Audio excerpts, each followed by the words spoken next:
దేవుడికి మహిమ కలుగును గాక. ఈ అనుదిన కృపా వార్తని మీ ముందుకు తీసుకురావడానికి దేవుడు ఎంతగానో కృప చూపించాడు. మీరందరూ బాగున్నారు కదండి. దేవుడు మిమ్మల్ని దీవించి మీ జీవితంలో నూతన కార్యాలు జరిగించబడును గాక.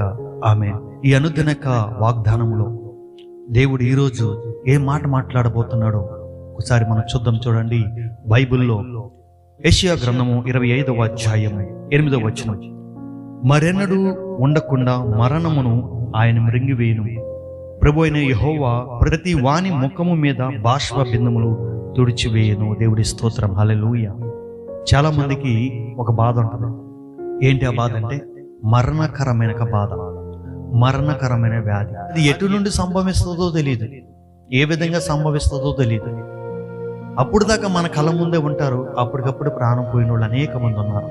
ఆర్థిక సమస్యల కారణాలు ఉండొచ్చు, లేకపోతే అప్పులు బంధకాలనే కారణాలు ఉండొచ్చు, లేకపోతే పిల్లలు తప్పిపోయినప్పుడు ఆ అవమానం తట్టుకోలేక మరణానికి అప్పచెప్పబడిన వాళ్ళు ఉండొచ్చు.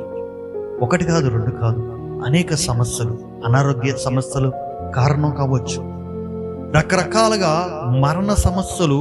ఒక వయసు వచ్చిన తర్వాత చనిపోతే అది వేరే, కానీ మధ్య వయసులోని చిన్న వయసులో చనిపోయిన వాళ్ళు అనేక మంది ఉన్నారు. ఇక్కడ దేవుడు మాట్లాడుతున్నాడు, ఒకవేళ నీవు కన్నీళ్ళు విడుస్తున్నావేమో, మరణకరమైన సమస్యలు వచ్చినాయో, లేకపోతే మరణకరమైన రోగం వచ్చిందనో, కొన్నాళ్ళు బతుకుదాం అనుకుంటున్నాను, నీవు చనిపోవాల్సి వస్తుందనే పరిస్థితుల్లో నువ్వు వ్యాధంతో బాధపడుతున్నావేమో. మరి ఎందుకని దేవుడు ఈరోజు ఈ వాగ్దానం ద్వారా దేవుడు నీతో మాట్లాడుతున్నారు. మరెన్నడూ ఉండకుండా మరణమును ఆయన మృంగివేయును. భౌతికమైన మరణాలు సహజంగా ప్రజలకు వస్తూ ఉంటాయి. అది మీకైనా నాకైనా ఎవరికైనా వస్తాయి. దేవుడు ఇక్కడ మాట్లాడుతున్నాడు, నీకు ఆశ ఉంది బతకాలని, కానీ మరణానికి దగ్గరికి వెళ్తున్నావు. దేవుడు అన్నాడు ఈ వాగ్దానం ద్వారా, మరణకరమైన వ్యాధి కానీ పరిస్థితి కానీ నీకు వచ్చినప్పటికి కూడా దేవుడు ఆ మరణాన్ని జయించినట్లుగా నీవు జయిస్తావు. ఎందుకంటే కొన్నాళ్ళు మనకి దేవుడు ఆయుష్నిస్తాడు. బైబిల్లో హిజ్కియా అనే ఒక భక్తుడు అన్నాడు, అతనికి మరణకరమైన వ్యాధి వచ్చింది. ఆ వ్యాధి వచ్చినప్పుడు అతను కన్నీళ్లు విడిసి దేవుడి సన్నిధిలో, నేను ఎట్లు నీ ఎదుట బతికున్నానో ఒకసారి జ్ఞాపకం చేసుకో ప్రభువా అని ఆ మరణకరమైన వ్యాధిని పెట్టి దేవుడి సన్నిధిలో ప్రార్థన చేస్తే దేవుడు అంటున్నాడు హిజ్కియాతోటి, నీ కన్నీళ్లు నేను చూసి తినయ్యా అని అంటున్నాడు. అతని కన్నీళ్లు చూచి అతని దగ్గరికి ఒక ప్రవక్తను పంపించి అతన్ని బాగుపరిచాడు. మరి ఈరోజు మరణకరమైన వ్యాధితో నువ్వు కన్నీళ్లు కారుస్తున్నావా, లేకపోతే మరణకరమైన పరిస్థితులు పెట్టి నువ్వు కన్నీరు విడుస్తున్నావా? అంటున్నాడు, ప్రభువైన యెహోవా ప్రతి వాని ముఖము మీద బాష్ప బిందువును తుడిచివేయను. నీ కన్నీళ్లు దేవుడు తుడిచివేస్తాడు.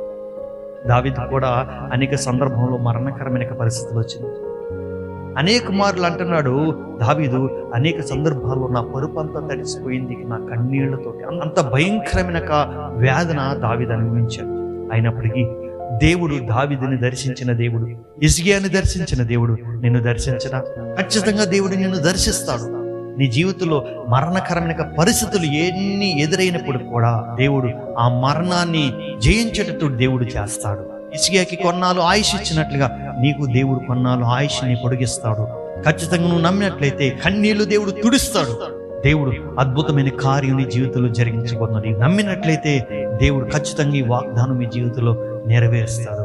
మరి అట్టి కృపా వార్తని విన్న మీరు మీ జీవితంలో అది ఫలింప చేయాలని ప్రార్థించండి. దేవుడు మీ జీవితంలో గొప్ప కార్యాలు జరిగించబడతాయి. దేవుడి యొక్క వాగ్దానం దీవించునుగాక. ఆమేన్. ప్రార్థన చేసుకుందాం. పరిశుద్ధుడా, మహోన్నతుడా, ఎవరైతే మరణకరమైన సమస్యల చేత లేకపోతే మరణకరమైన వ్యాధుల చేత బాధపడుతున్నారో వారందరికీ విడుదల కొరకు నాయన ప్రతి వాని ముఖం మీద ఉన్న బాష్ప బిందువును తుడిచివేసే దేవుడు, మరణం ఇంకెన్నడూ ఉండకుండా నువ్వు నాయన అయ్యా దాన్ని వారిలోంచి తీసివేసేయగల దేవుడు నాయన. నిశ్చయంగా వారిని నాయన అతన్ని బలపరచండి, వారి పట్ల కృప చూపించండి, వారి పట్ల నీ దయను చూపించండి.